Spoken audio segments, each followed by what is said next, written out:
10-10 sale. 40% discount, tignan ng screen. Pampaswerte Bundle 1. Kandili version 1 at mantra bracelet, 800 pesos na lang. Pampaswerte Bundle 2. Kandili version 1, mantra bracelet at gabay medalyon, 1,800 na lang. Habak delana from 999 to 799. Pangil lang baboy ramo from 3,000 pesos to 1,500 na lang. Napakalaki ng discount ngayong 10-10 mga kabayan. Limited stock only, 10 pieces each. Sa mga interesado, nasa comment section ang link. Ang kwentong ito ay hango sa totoong buhay. Mula ito sa isa nating kabayan. Naitago na lang natin sa pangalang Budong. Walang eksaktong taon. Probinsya ng Negros. Hindi mawawala sa ating mga Pilipino ang sugal, mapabaraha o kahit sabong ng mga hayop gaya ng manok, kabayo, gagamba at kung paminsan ay aso. Ito ang naging karanasan ng tampok nating karakter. Minsang naumaling sa sugal si Budong, partikular sa sabong. Dumadayo ito kung saan saang lugar upang makipagsabong. Kahit gaano ito kalayo, hindi alintana ng binata. Kadalasan pang nalalagay sa panganib ang kanyang buhay, lalo pa kung iligal na pasabong ang kanyang napapasok. Ang kagandahan lang sa ginagawa ni Budong, ni minsan hindi ito umuwing talunan. Malaking pera ang naiuwi ng binata, ngunit wala itong naipundar para sa sarili. Ang dahilan ni Budong, walang kwenta ang magpundar ng gamit at perang nagmula sa sugal. Madalas ibinibigay nito ang sobra sa napanalunang halaga sa mga taong nangangailangan. Minsan na ring natanong ang binata kung ano ang sekreto nito. Ang laging sagot ni Budong sa mga tao, talagang siniswerte lang siya sa mga pinapasok niyang sugal. Ngunit lingid sa kaalaman ng lahat na may iniingatang gamit ang binata na ipinamana sa kanya ng yumaong ama. Ito ay ang bulaklak ng tanlad. Pinaniniwalaan ng binatang nagbibigay sa kanya ng pangkalas-malas.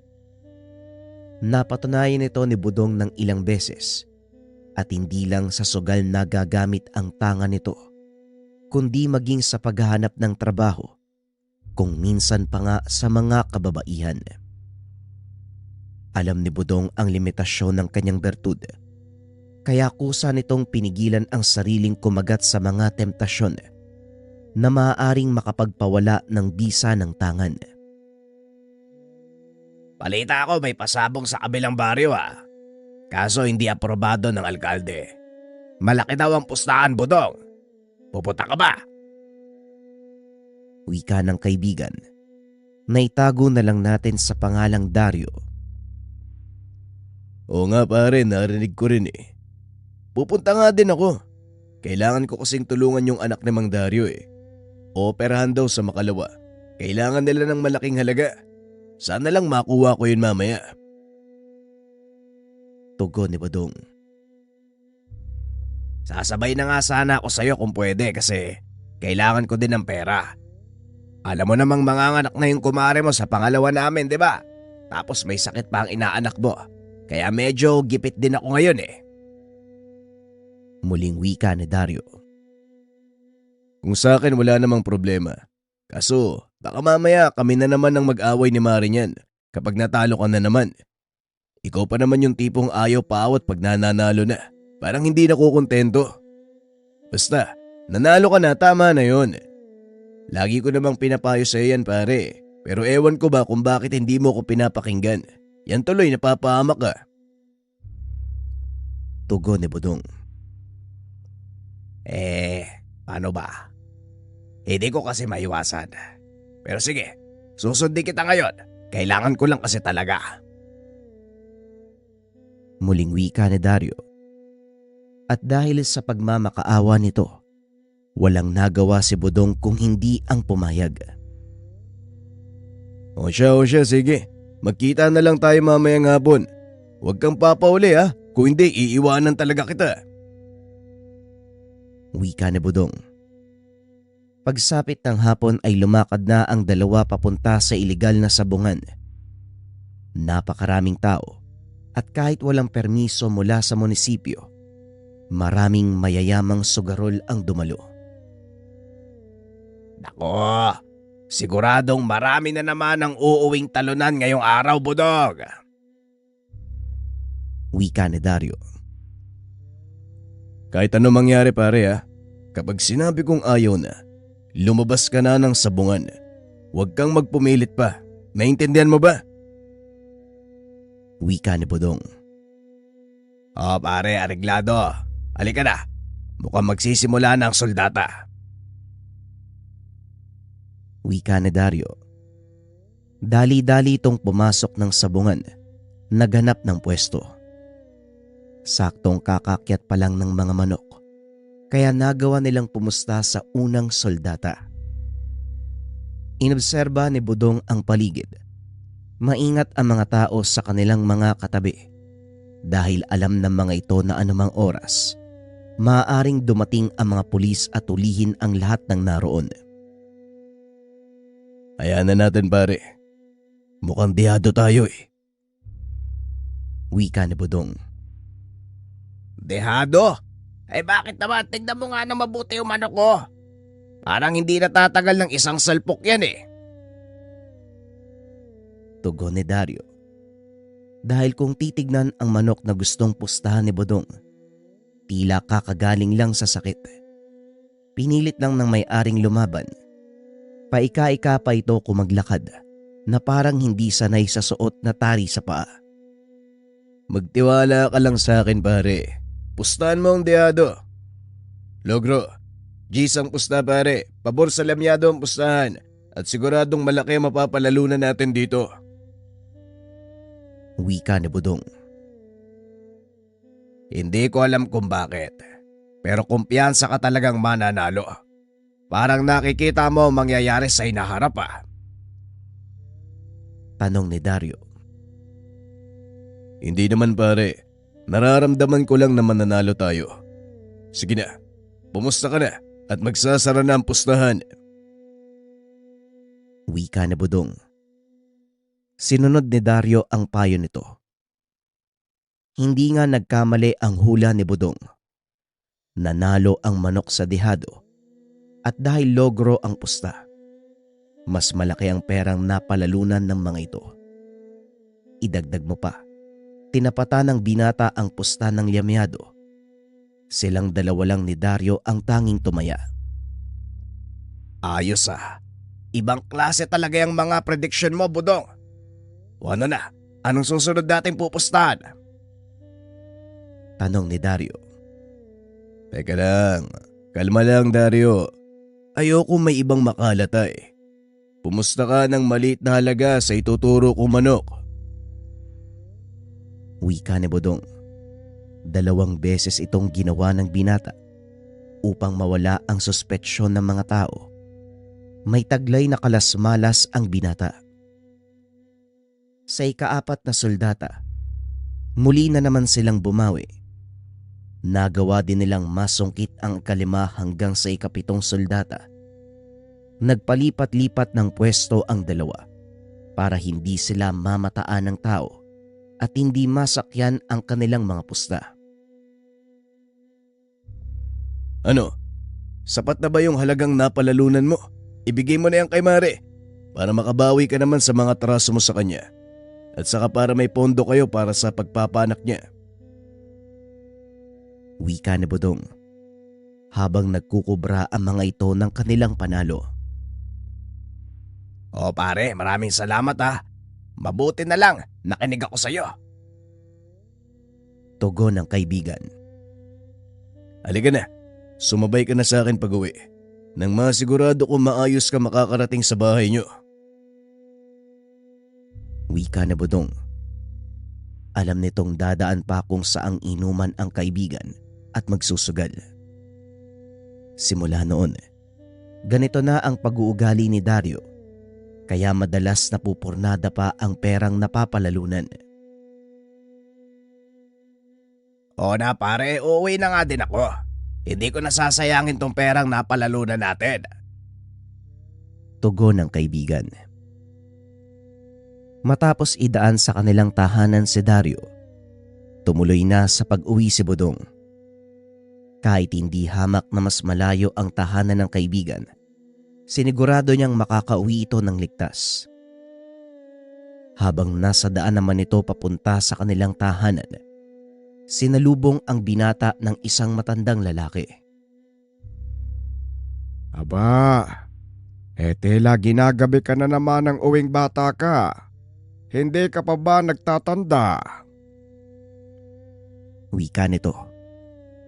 Nakahinga ng maluwag si Budong nang mapagtanto na si Mang Tisok ang matandang iyon. Ay naku naman, ito talagang si Mang Tisok. Akala ko, hinarang na naman ako ng aswang eh. Ano pa po bang ginagawa niyo dito sa ganitong oras? Tanong ni Budong. Wala naman. Kakagaling ko lang sa inyong tahanan.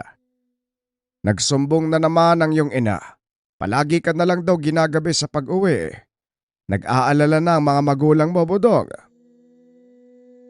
Wika ni Mang Tisok. Ay naku talaga, si nanay, oo. Maraming salamat po sa inyo, Mang Tisok. Hayaan nyo, ako na lang po yung magpapaliwanag sa kanya. Pauwi naman na ho ako eh. Ginagamit mo ba ng maayos ang binigay ko sa iyong bulaklak ng tanlad? O mamaya, kung ano-anong ginagawa mo, mawawala ang bisa niyan. Opo naman, Manong. Gaya ho ng pinangako ko sa inyo. Kahit sa sugal ko ginagamit ang bulaklak, itinutulong ko sa mga mahihirap ang napapalalunan ko. Kilala nyo naman ako, di ba? Huwag kayo mag-alala. Dahil hindi ko po makakalimutan ang pangakong yun nung pinagkaloob nyo sa akin ang mutyang ito. Ay ganun ba? Alam ko naman. Naninigurado lang akong hindi lumalaki ang ulo mo. O siya, umuwi ka na't gabi na. Mamaya kung ano pang mangyari sa nanay mo, kakapuyat sa pag-aantay sa'yo. Maraming salamat to, Mang Tisok. O sige, mauna na ho ako. Kita na lang tayo bukas. Pagdating ng binata sa tahanan, nakita nitong nakayuko sa mesa ang ina. Inaantay siyang makauwi. Nagkalat din sa sala ang bote ng alak na gawa naman ng kanyang ama. Nay, gising na ho ako. Lipat na ho kayo sa kwarto. Wika ni Budong. Salamat sa Diyos at nakauwi ka na ng ligtas, Budong. Ano, kumain ka na ba? Tanong ni Aling Trining. Wag niyo na ho akong alalahanin, Nay. Kumain na ho ako bago umuwi. Magpahinga na po kayo. Bakit ba kasi gabi ka na kung umuwi? Ano bang pinagkakabalahan mo sa labas? Tanong ni Aling Trining.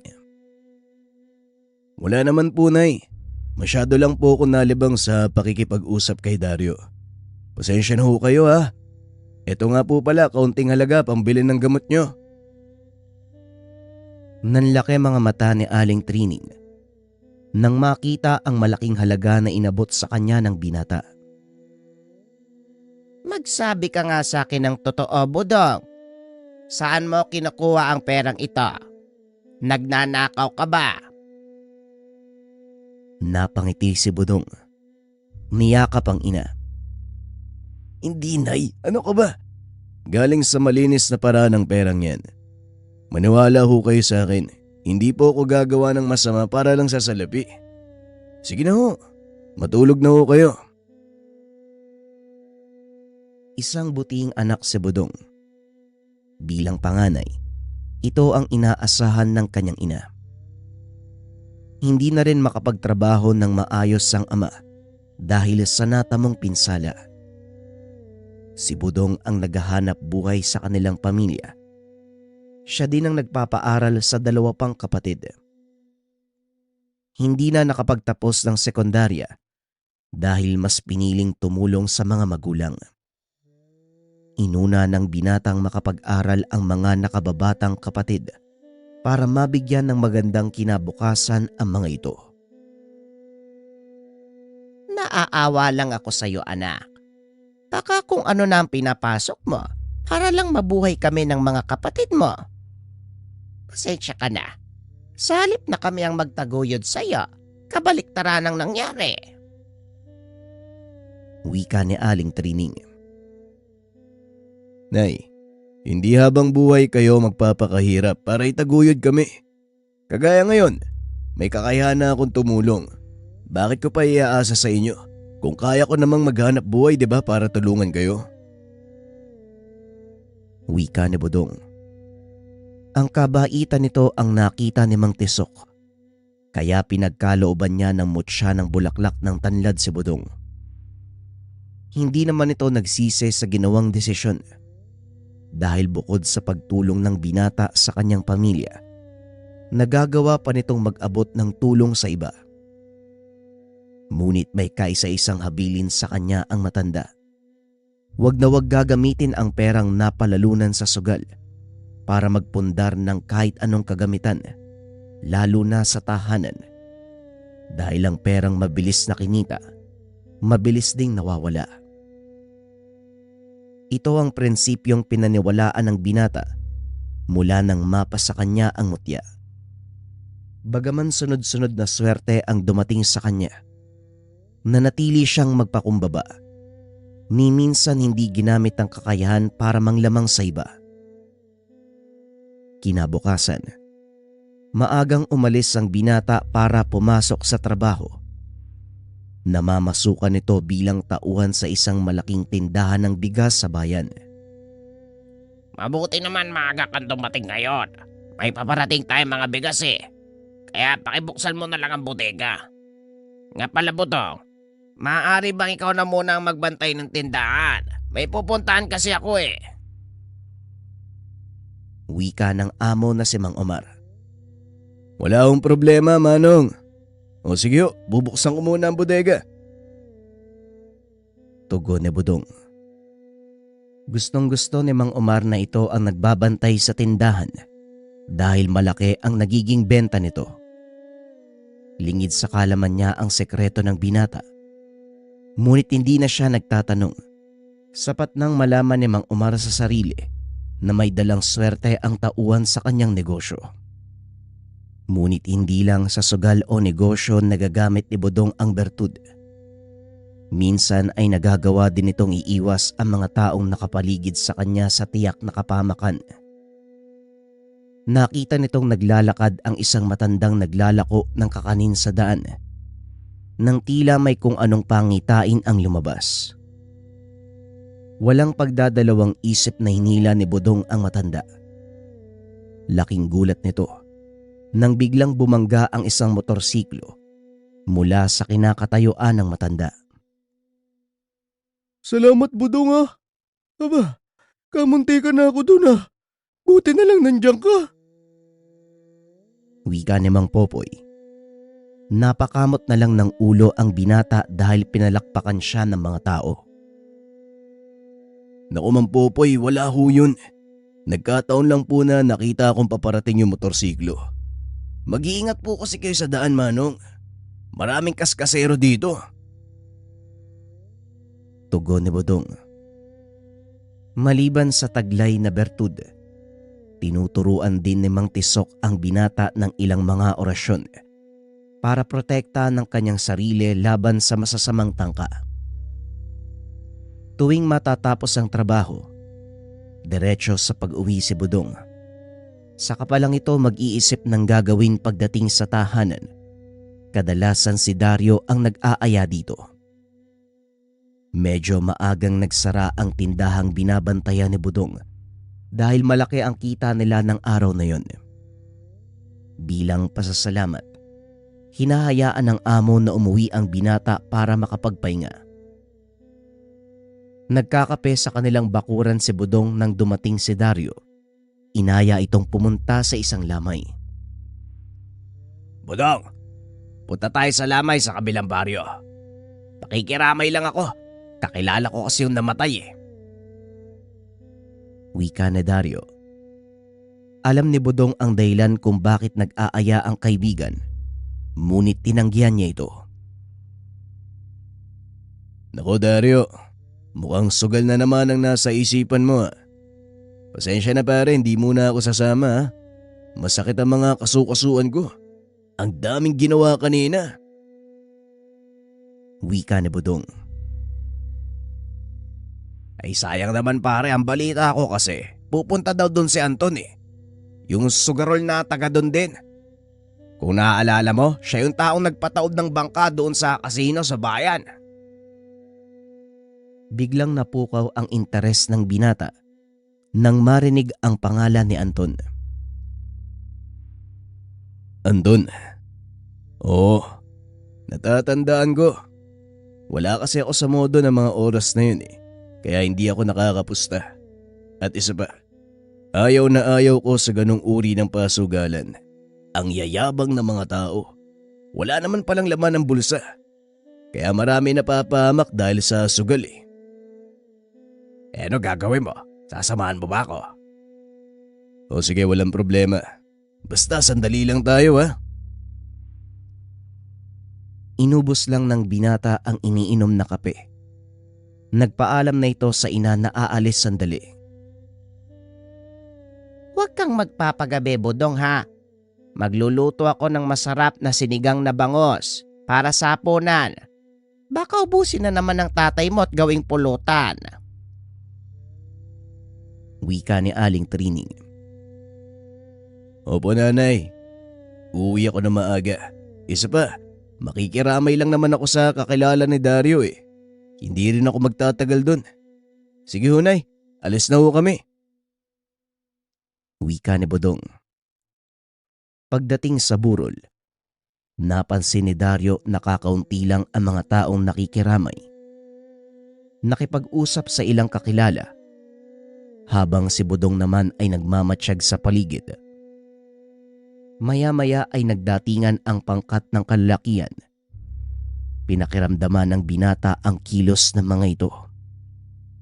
Hindi napansin ng mga tao ang pagdating nila dahil abala ang mga ito sa kanya-kanyang gawain. Naupo sa iba't ibang lamesa ang mga kalalakian. Ang ilan ay nakasali na sa mga nagsusugal at ang ilan naman ay nagsimula ng magbangka. Tinitignan lang ni Budong ang ginagawa ng mga ito. At habang nagtatagal, pansin na pansin ng binata na tila natatalo ang mga taong nakikipaglaro sa kanila. Naintriga ng husto si Budong, kaya naman inaya nito si Dario na maglaro sa isa sa mga mesa. Dario, bakit hindi ka maupo sa isa sa mga mesa? Laro muna tayo. Mukhang masaya ang pusoy dun, oh. Nananalo na ang bangka. Napalingon si Dario at napangiti. Yan ang gusto ko sa'yo, pare. O sige, saan mo gustong maupo? Doon tayo sa sulok. Yung kakaunti lang ang tumataya. O sige, walang problema. Doon muna tayo pupuntos. Nung una, maliitan lang ang taya. Hanggang kalaunan, unti-unti nang lumalaki. Ilang tao na rin ang nagpapalit-palit sa pag-upo dahil nasisimot sila ng bangka. Tatayo na din sana si Dario, ngunit pinigilan ito ni Budong. Huwag kang tatayo pare, akong bahala. May dala akong pera. Sige lang, painan lang muna natin sila. Wika ni Budong. Pare, nilalamon na tayo ng buo ng bangka eh. Tutuloy ko pa ba? Hindi ka makakahuli ng malaking isda kung maliit ang pain mo. Oo, ituloy mo lang. Wika ni Budong. Lingid sa kalaman ni Dario na may binabalak ang binata. Ilang ikot pa ng braha, pinalitan niya ang kaibigan. Ako na muna ang uupo, Dario. Kumuha ka ng kape. Magiging mainit ang labang to. Wika ni Budong. Tumayo naman si Dario para kumuha ng kape. Akmang aalis na sana nang marinig nito ang kaibigang nagsalita. Are, mukhang malaki na ang panalo mo ah. Ano kaya kung baguhin natin ang patakaran ng laro? Tanong ni Budong sa bangka. O sige, walang problema, payag ako. Medyo nakakabagot din kasi kapag tuloy-tuloy yung panalo. Tugon ng bangka. Napangiti na lang si Budong sa kayabangan nito. Kung ganon, sige. Subukan natin ang larong gusto ko. Isa laban sa isa. Tayong dalawa lang. Yung mga gustong pumuntos, ang gagawin nyo, pipili lang kayo kung kanino nyo isasama ang pusto nyo. 5 ikot pare. Sa bawat ikot lalaki ang taya sa ibabaw ng mesa. Sa bawat ikot, magdadagdag tayo ng pusta. Ano, ayos bang naisip kong laro? Aba, mukhang ang ayos ang sinasabi mo ah. Parang masaya yan. Tugon ng lalaki. Sabay tanggal ng suot na sombrero. Saka pa lamang napagtanto ni Budong na ang kaharap niya ay walang iba kung hindi si Anton. Ikaw pala yan, Anton. Ang akala ko kung sino na eh. Pasensya na pare kung hindi kita nakakilala ah. Wika ni Budong. Kanina pa nga kita inoobserbahan eh.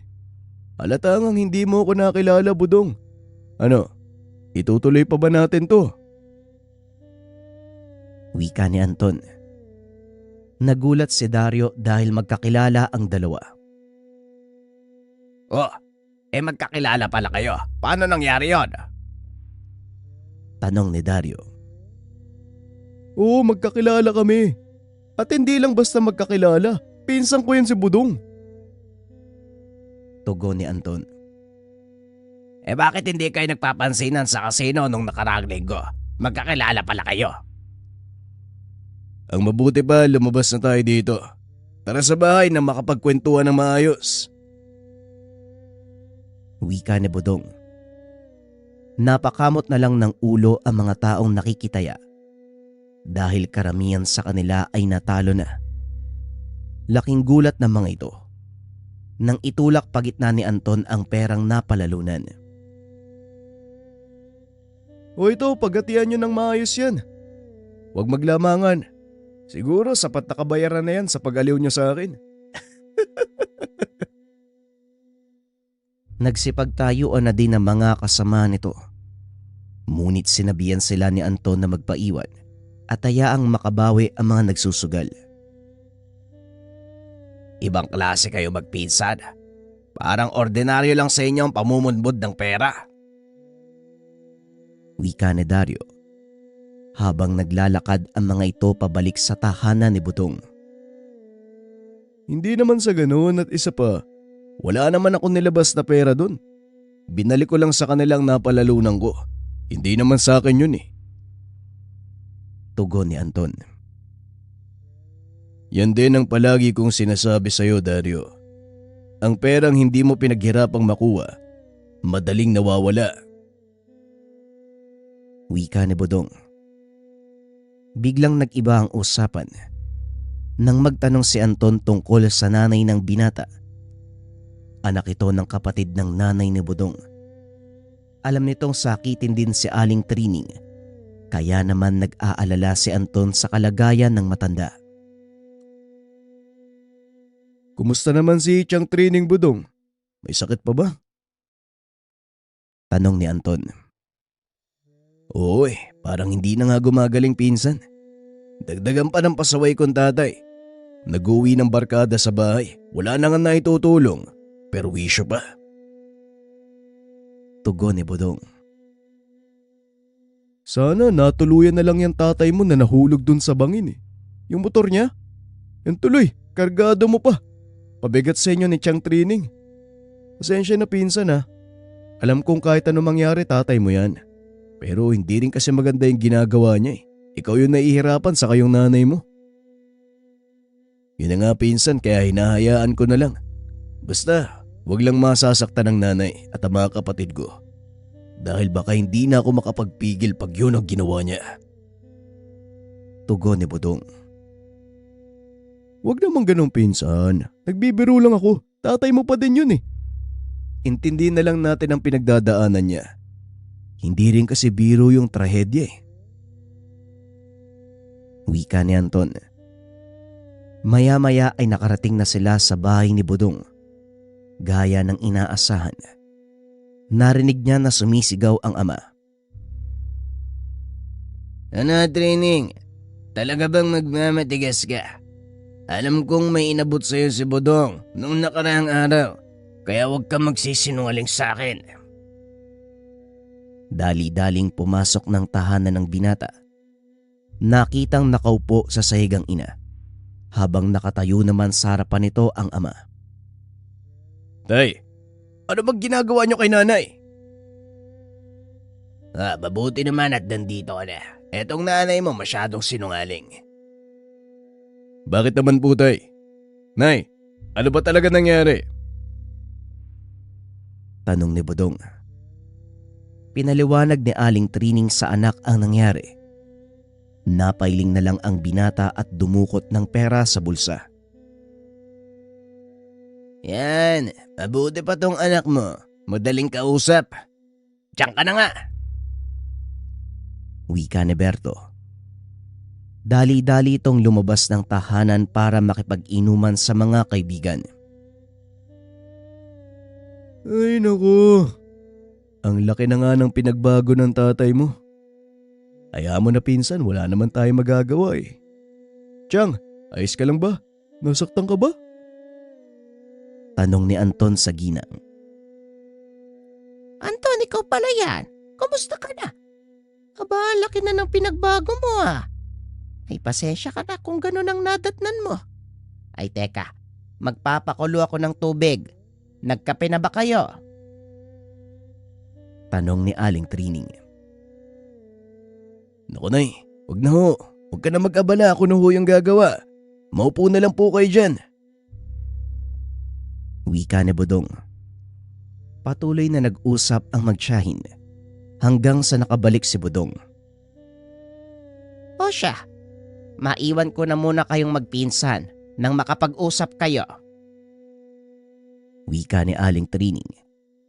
Matapos ay nagtungo na ito sa kusina para magluto.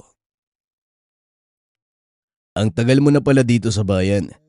Kung hindi pa tayo nagkaharap kanina, hindi ka pa dadalaw dito sa bahay. Saan ka ba naglalagi? Tanong ni Budong. Pasensya ka na, pinsan ha. Masyadong komplikado ang nangyari sa akin eh. Ang totoo, hanggang ngayon nagtatago ako. Nanlaki ang mga mata ni Budong nang marinig ang sinabi ni Anton. Nagtatago? Bakit? Ano bang ginawa mo? Tanong ni Budong. Wala akong ginawa, pinsan. Nadiskubre ko lang yung pasugalan ni Gob sa kabilang bayan. Pinatawbang bangka ng ilang ulit hanggang sa tuluyang nalugi yung kasino na yun. Dahil yun sa akin eh. Nalaman ng gobernador ang ginawa ko, kaya yun, pinapahanap ako. Tugon ni Anton. Teka, sandali nga. Paano mo bang nagawa yung bagay na yun? Tanong ni Budong. Kagaya mo, Budong. Binigyan din ako ni Mang Tisok ng bulaklak ng tanlad. Unang beses ko lang sinubukan yun at yun ang nangyari. Hindi ko akalaing ganun pala ang lakas ng epekto nun. Yung lakas ng kalasmalas ng bulaklak ng tanlad. Tugon ni Anton. Naku, malaking problema ang pinasok mo, Anton . Pero hindi ka naman matutunton ng gobernador sa lugar na ito. Basta huwag ka lang gumawa ng kahit anong makakapagbunyag ng kinaroroonan mo. Teka nga kayong dalawa, sandali. Ano bang pinag-uusapan nyo? Pasensya na ha. Hindi ko kasi maintindihan. Ano ba yung bulaklak ng tanlad? Tanong ni Dario. Dito na pinaliwanag ni Budong ang lahat. Nagulat ang kaibigan dahil sa tagal nilang magkasama. Hindi man lang nalaman ni Dario ang sekreto ni Budong. Pakiusap, Dario. Wag na wag mong ipagsasabi ang nalaman mo. Malaki ang tiwala ko sa'yo, pare. Wika ni Budong. Huwag kang mag-alala, pare. Magkaibigan tayo. Kaya walang ibang makakalam ng pinag-usapan natin. Tugon ni Dario. Ikaw, pinsan. Ano ng plano mo? Sa ngayon, magpapalamig muna kami ng mga kasama ko. Iiwas muna kami sa maraming tao. Kaya nga nakasuot ako ng sombrero kanina eh. Mas mabuti nga ang ganun, Anton. Kung gusto mo, pwede kang manatili dito sa bahay. Wika ng binata ngunit tumanggi si Anton sa takot na baka madamay ang pamilya ng pinsan. Mas mabuti nang sa ibang lugar ako manatili, pinsan. Delikado. Baka madamay ang mga kapatid mo kung sakali.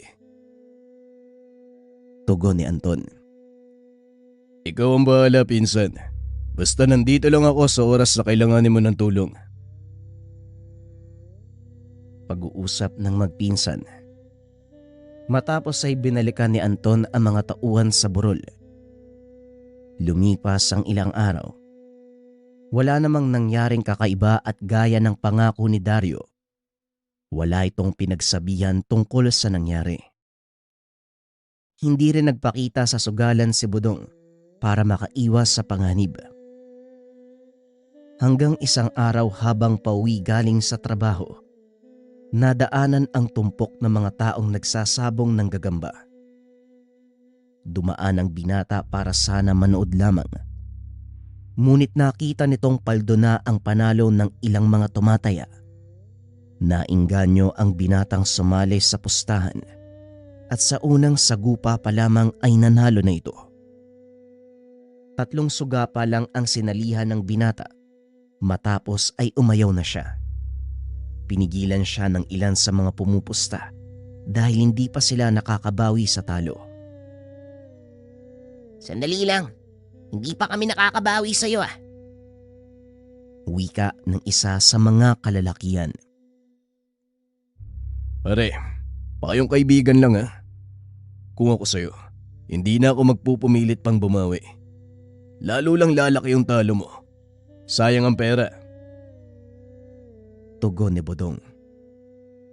Aba, ayos ka. Parang sigurado ka sa mga sinasabi mo. Bakit hindi natin subukan? O sige, kung talagang mapilit ka, o tara isang bagsakan. Ipupusta ko lahat ng perang hawak ko. Ikaw, anong ipupusta mo? Tanong ni Budong. Inilabas ng lalaki ang susi ng sasakyan. Laking gulat ni Budong dahil desperado itong manalo sa sugal. O sige, total masyado kang kampante. Kung matatalo mo ko sa sagupang to, sa'yo na ang sasakyan ko. Pero pag natalo ka, doble sa perang hawak mong ibibigay mo sa akin. Ano, payag ka ba? Tugon ng lalaki. Payag ako. Pero sigurado ka ba na yan ang ipupusta mo? Tanong ni Budong. Inilapag ng lalaki ang susi sa mesa at muling nagsalita. Sigurado ako. Eto ang papeles ng sasakyan ko. Pati na rin ang susi. Ilalapag ko sa mesa para maniwala ka. Tinignan ni Budong ang papeles at nakitang totoong nakapangalan sa lalaki ang sasakyan. Ito pala yung pangalan mo Efren. O sige, Efren, doble sa perang tong ibibigay ko sa'yo kapag nanalo ka. Wika ni Budong. Napangiti naman si Efren sa sinabi ng binata. Nagsimulang maglabas ng gagamba ang dalawang magpapasabong. Namili na ang dalawang panig. Pinagtawanan pa si Budong dahil wala itong alam kung ano ang gagawin. Ito ang unang karanasan niya sa pagsasabong ng gagamba sa malaking pustahan. Wala ring ibang nakisali sa kanilang pusta. Sa halip, sila ang pinagpustahan ng tao kung sino ang mananalo. Pigil hininga ang mga nanonood nung pinapatuloy ng dalawang magpapasabong ang mga gagamba sa maliit na kawayan. Nang magsalpukan ang mga ito ay walang nagsalita. Nung una, dehado pa ang piniling gagamba ni Budong. Kamuntikan pa itong mabilot. Kaso lang kalaunan, nakabawi. Nakagat sa likod ang gagambang pinustahan ni Efren. Nagsigawan ng mga tao dahil sigurado na ang panalo ng binata. Lalo pa nang makitang bumagsak ang gagamba ni Efren. Hindi ka kasi nakikinig eh. Sinabi ko na sa'yo na lalaki ang talo mo. Ayan, pati sasakyan mo nawala sa'yo. Huwag kang mag-alala, babalik din sa akin yan. Tandaan mo ang pangalan ko ha. Dahil sa susunod nating pagkikita, babawiin ko ang sasakyan ko. Sa ngayon, ipapahiram ko lang muna yan sa'yo. Pero baka sa susunod na araw, bawiin ko din. Wika ni Efren. Akmang aalis na sana ito. Biglang hinagis ni Budong ang susi sa kanya. Hindi ko kailangan ng sasakyan. Hindi nga ako marunong magmaneho eh. Sige na, sa'yo na yan. Tugon ni Budong. Nagulat si Efren sa naging asal ng binata. Hindi nito inasahang hindi tatanggapin ni Budong ang pusta. Pare, bakit mo tinanggihan yung panalo? Ayaw mo bang magkaroon ng sasakyan? At saka bakit ka pa nakipagpustahan kung ayaw mo namang palang tanggapin yung premyo? Tanong ni Efren. Nag-alisa na ang mga tao sa lugar. Sila lang ang naiwan. Alam mo kasi pare, hindi ko sineseryoso ang sugal eh. Dahil kung gagawin mo yon, masisira ang buhay mo. Gaya ngayon, aminin mo man sa akin o hindi, yung sasakyan na yan na lang ang naiwan mong ari-arian. Ayoko nang kunin sa'yo yan. Hindi ako gahaman, Efren. Wika ni Budong. Lingid sa kalaman ng binatang iyon, ang tagpong ito ang makakapagpabago ng buhay niya. Nalaman mo na ang pangalan ko. Maaari ko bang malaman ang sayo? Tawagin mo na lang akong Budong. Sige kaibigan Efren. Mauna na ako. Medyo gabi na eh. Teka, pare. Sandali lang. Hayaan mong ihatid kita sa inyo. Doon man lang makapagpasalamat ako. Wika ni Efren at pumayag ang binata dahil malayo pa ang lalakarin nito. Bago makarating sa kanilang baryo, habang nasa kotse kinausap ni Efren ang binata. Yung nangyari kanina, alam kong hindi nagkataon yung pagkapanalo mo eh. Sinadya mo akong talunin eh. Alam kong may tangan kang pangkalas-malas. Huwag ka mag-alala dahil wala naman ako masamang intensyon eh. Sa mga sinabi ko, gusto ko lang makakumpirma. Napangiti si Budong at tumugon. Oo Efren, tama ang sinabi mo.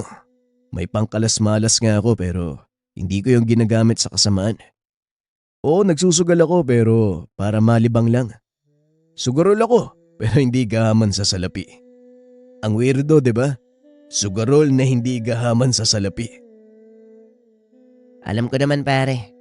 Dahil kung gahaman ka sa pera, hindi mo papakawalan yung sasakyan ko. Wika ni Efren. Maya-maya ay nakarating na sila sa bahay ng binata. O paano? Dito na lang ako. Salamat sa paghatid ha. Wala yun pare. Ang sabi ko nga, pambawi ko to sa'yo.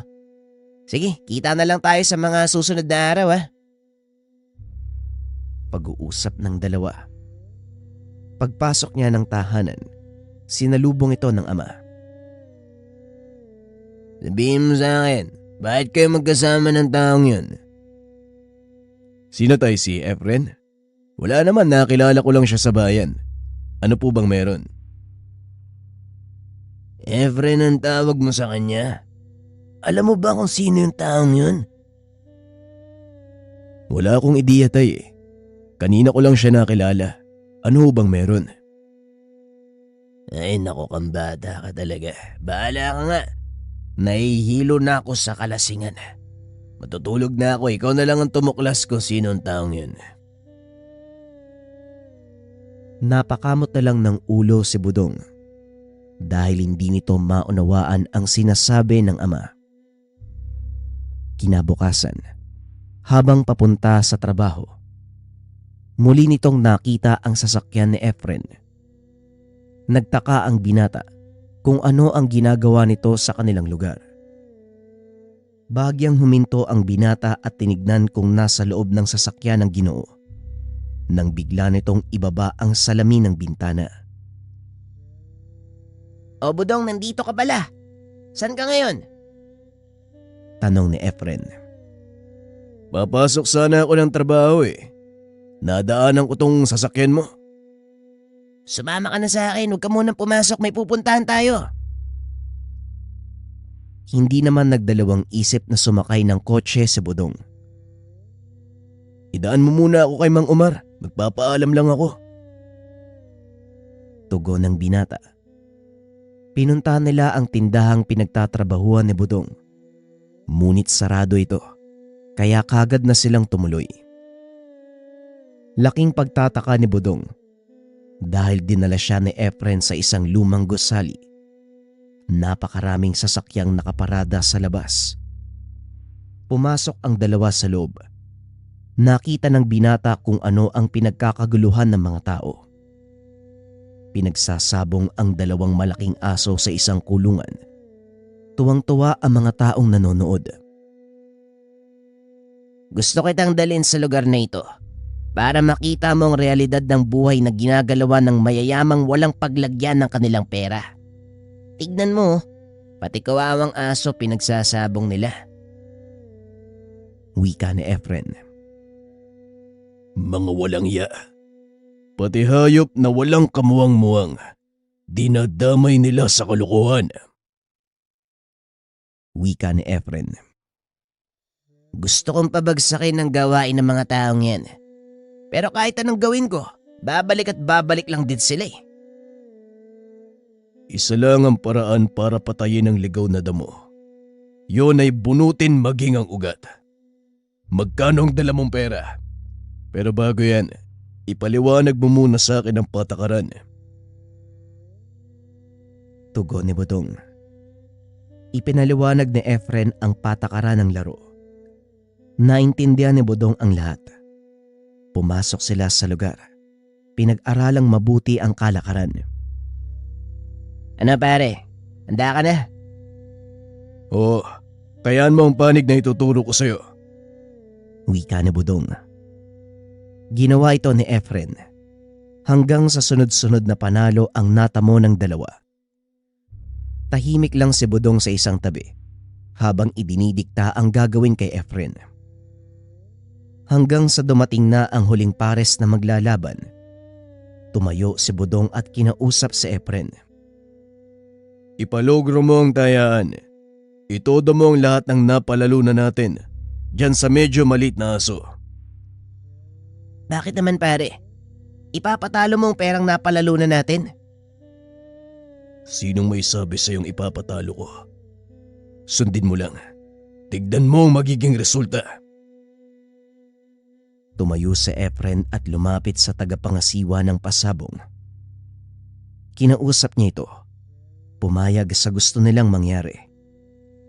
Napuno ng bulungan ang paligid hanggang sa pumayag na ang lahat ng makikipusta. Mukhang wala nang ibang pupusta sa asong yan kung hindi tayo lang. Sigurado ka ba sa gagawin natin? Oo Efren, magtiwala ka lang. Alam ko ang ginagawa ko.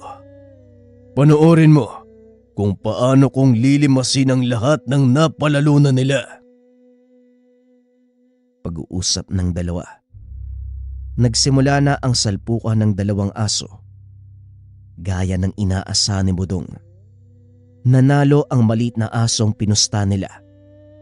Wala ni isa man sa mga naroon ang nakagawa ng ingay dahil hindi nila lubos akalain mawawala sa isang iglap ang lahat ng mga napalalunan.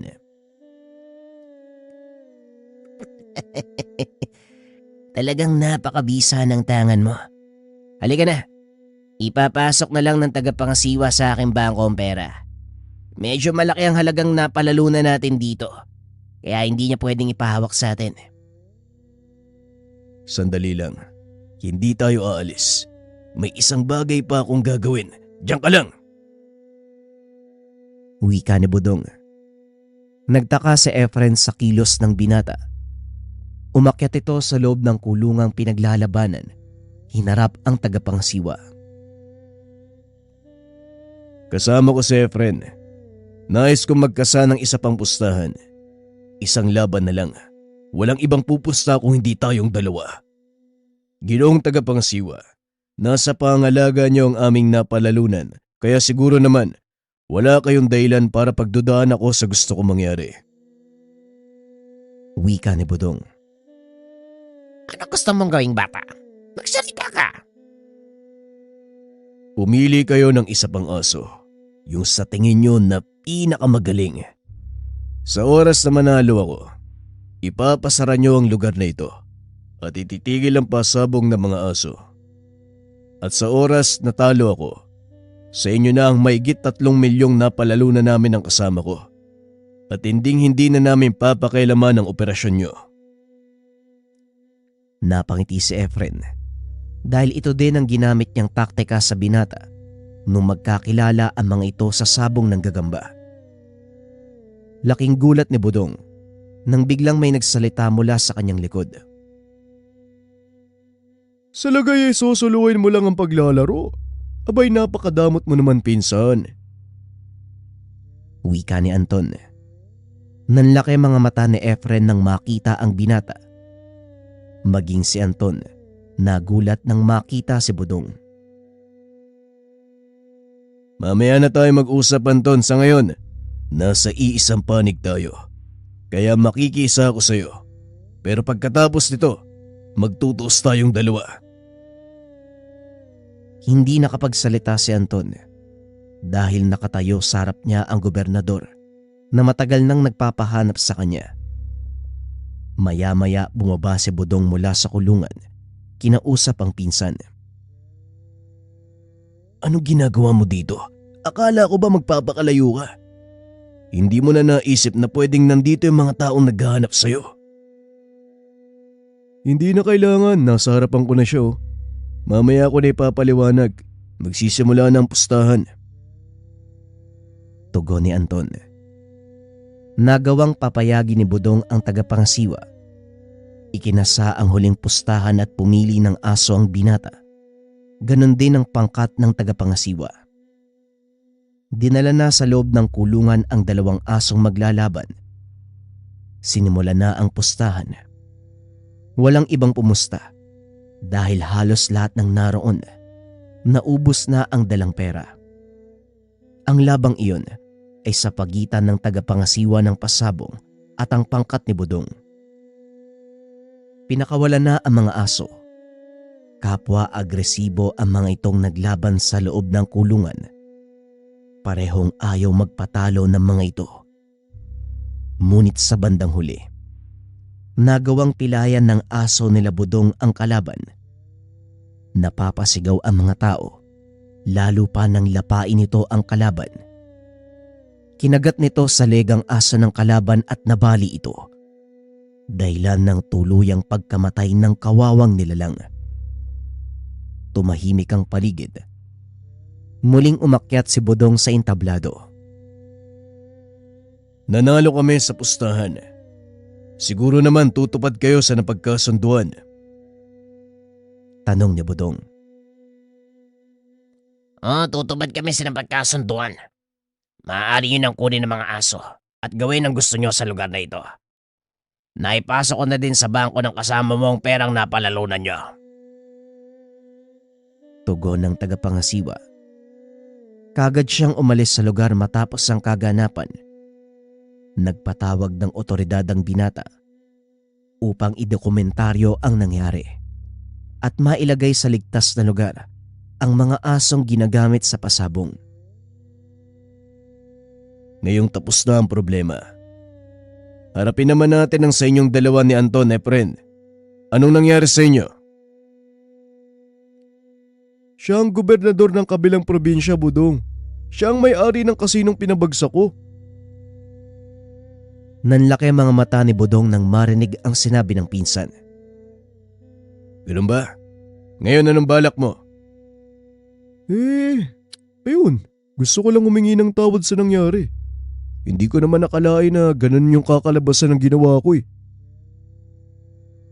Tugon ni Anton. At ayon pa dito, handa siyang ibalik ang nawalang halaga para maipatayong muli at mabuksan ang kasino. Wala na sa akin yun. Hinanap lang kita kasi gusto kong tulungan mo kong pabagsakin ng lahat ng iligal na pasugalan dito. Hindi lang sa probinsyang nasasakupan ko. Maraming nasisirang buhay dahil sa sugal na yan eh. Wika ni Efren at ayon pa dito, hindi niya ideya ang kasino kung hindi sa pinaglilingkuran niya. Ang buong akala ko naman papatayin mo na ako. Nagtago pa ako. Nagkamali ka lang siguro ng akala. O siya, alis na tayo. Wika ni Efren. Dito pa lang napagtanto ni Bodong ang sinabi ng ama. Nang makita nito si Efren sa kanilang bakuran. Simula ng araw na yun, nag-iba ang buhay ni Bodong. Malaking pera ang ibinahagi sa kanya ng gobernador.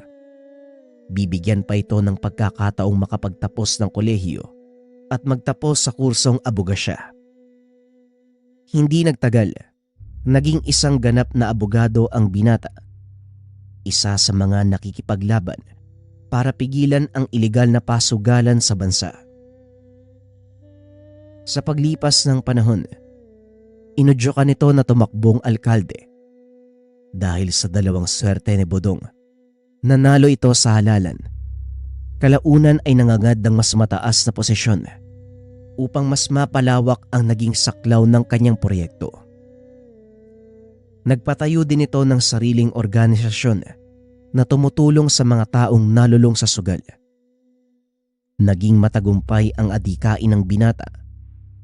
Pinasalamatan nito ng mga taong natulungan niya. Hindi lubos maisip ni Bodong na umantong sa ganun ang kanyang buhay. Hindi na rin niya pinangarap ang makapagtapos.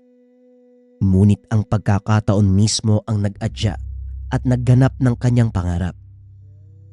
Sa kasalukuyan, retirado na si Bodong bilang politiko. Pinili nitong mamuhay sa kanyang nabiling lupain gamit ang perang pinaghirapan. Samantalang ang perang nalikom galing sa sugal, pinamahagi niya sa lahat ng nangangailangan. Maaaring sabihin ng ibang tao na masama ang pinagbulan ng perang iyon. Ngunit para kay Bodong, malinis niya itong napalalunan ng walang halong pandaraya gamit ang tanlad ng kalasmalas. Maraming salamat sa pakikinig ng ating kwento, mga kabayan. Kayo, ano opinyon nyo patungkol sa usapin ng sugal? Masama ba ito kung naglalaro ka naman ng patas? Pero siguro ang pinapaliwanag ng istorya nito, ang masamang epekto sa isipan ng isang tao. Kapag meron ka kasing hinahangad ng isang bagay or kapag meron kang gustong-gusto, hindi mo na maiwasang, alam mo yun, makapag-isip ng masamang desisyon. Paminsan pa nga hindi mo na kontrolado yung emosyon mo, yung pag-iisip mo. Yun ang nagiging resulta ng kasamaan. Kumbaga yung labis na kagustuhan sa isang bagay na maaaring makaapekto sa pag-iisip mo, na maaaring makaapekto sa mga taong nakakasama mo. Yun kasi yung naibibigay ng paglalaro eh. Yung kasi yung naibibigay ng pustahan, yung hindi ka nakukontento sa isang bagay. Kahit pa sabihin natin na alam mo yun, maglalagay ka ng limitasyon sa iyong sarili, meron kasi tayong tinatawag na dopamine eh. More dopamine na pumapasok sa iyong katawan, positibo man o negatibo, mas lalo kang naa-addict, mas lalo mong nagugustuhan ng isang bagay. Mas lalo kang nagiging hayok na makuha ang gusto mo dahil sa chemical na dopamine. Kaya kayo ba mga kabayan, anong opinion nyo patungkol dito? Masama ba ang sugal o hindi? Kayo nang bahala sa ating comment section. Maraming salamat. Paalam.